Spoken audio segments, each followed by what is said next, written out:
The champagne glass shattered before anyone even saw her hand move. Mrs. Whitmore's voice sliced through the restaurant like a knife. "Do you ever listen?" I said, sparkling. "Not still." Every waiter froze. The room fell silent, except for the faint hum of the jazz band. At the center of it all, Evelyn Whitmore, elegant, cold, and terrifying, sat like a queen in a golden gown. The millionaire's wife was known across the city for one thing: humiliating people. The waitress she was yelling at trembled, stammering apologies. Then Evelyn's diamond ring flashed as she pointed at the young woman's chest. "Get your act together, or get out. I'm not paying for incompetence." That's when a calm voice interrupted her. "I can take it from here," said Amara, the new black waitress, setting down a tray with steady hands. Every eye turned. Evelyn's icy gaze traveled up and down, assessing her with visible disdain. "And who are you supposed to be?" "Just someone who listens," Amara replied softly. The manager nearly fainted. No one ever talked back to Evelyn Whitmore. Amara had only been working there for 3 days. Most staff barely looked her in the eye. Not out of hate, but fear. Evelyn had made waiters cry, gotten managers fired, and once even demanded a chef kneel and apologized for overcooked risotto. But that night, something in Amara refused to shrink. She poured the sparkling water slowly, her movements graceful, precise. The table of rich guests watched like it was theater. Evelyn leaned back, lips curved in a cruel smirk. "You're new, aren't you?" "Yes, ma'am," Amara said, still calm. Evelyn's tone sharpened. "Then you should know your place before you embarrass yourself." A quiet hush spread across the room. Amara looked her straight in the eye. "I believe everyone has their place, ma'am, and respect keeps it balanced." Gasps fluttered around the table.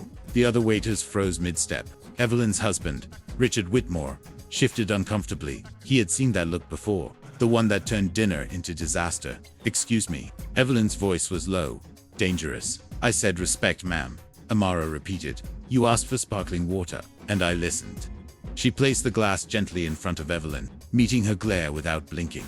Evelyn's lips parted to deliver another insult. But before she could speak, the older couple beside her chuckled softly. "That's the first time someone's handled you properly, Evelyn," the woman said with a teasing smile. Evelyn's face stiffened. For the first time in years, someone's laughter cut through her power like glass. Richard watched quietly, something stirring in his chest. Admiration, relief, he couldn't tell. He had spent years apologizing for her behavior, smoothing things over with money. But this woman, this waitress, had disarmed his wife with nothing but grace. When Amara walked back toward the counter, whispers followed her. The kitchen staff peeked out in awe. The head waiter whispered, "She's done for. Mrs. Whitmore's going to destroy her." Amara smiled faintly. "Then I'll go out with dignity." Minutes later, Evelyn called for her again. Her tone was syrupy sweet, the kind that hides venom. "Miss Amara, was it? Come here." Amara returned, standing tall. Evelyn twirled her wineglass lazily. "Tell me, do you always speak like that to your employers?"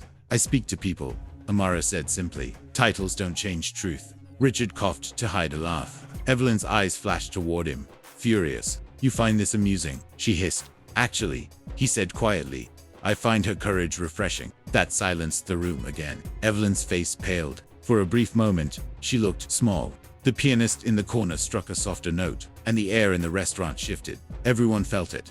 Something invisible breaking. The next morning, Evelyn showed up at the restaurant before it opened. No cameras, no guests, just her. Amara was cleaning a table when she heard the door creak.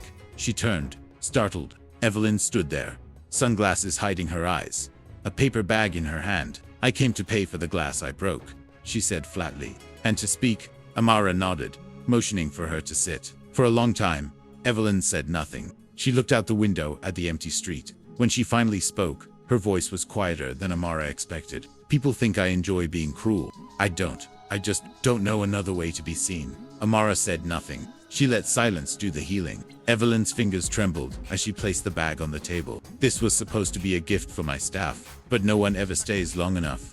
Amara opened it. Pastries, fresh from the most expensive bakery in town. Evelyn's voice cracked. "My father used to throw plates at waiters. My mother just watched. I swore I'd never be like him. But I became worse." Amara met her eyes. "You can still choose differently." Evelyn blinked back tears. No one had spoken to her like that in decades. Not her friends, not her husband, not anyone who wanted something from her. That evening, the Whitmores returned for dinner. This time, Evelyn walked in quietly. No diamonds, no fur, just a pale blue dress and tired eyes. Amara greeted her with the same calm smile. "Welcome back, Mrs. Whitmore." Evelyn looked around at the staff, the same people who used to flinch at her shadow. "Please," she said softly. "Call me Evelyn." Every head in the restaurant turned. During dinner, she thanked each server personally. No shouting, no insults. When she left, she stopped by the counter. "You were right," she told Amara. "Respect keeps balance." "I forgot that," Amara smiled. "We all forget sometimes. The important thing is remembering again." Evelyn nodded, eyes glassy. She pressed a small envelope into Amara's hand. "For your studies," she said before walking out. Inside was a scholarship check, large enough to change her life. As the door closed behind her, the restaurant exhaled. The staff began to smile, whisper, even laugh. For the first time in years, the place felt light again. Amara looked out through the glass doors. Evelyn was walking beside her husband, laughing quietly, something no one had ever seen before. Sometimes the strongest people aren't the loudest in the room. Sometimes power doesn't come from money or titles, but from calm, unshakable dignity. Because respect can silence cruelty, and kindness, when it's brave enough to speak, can change even the coldest heart.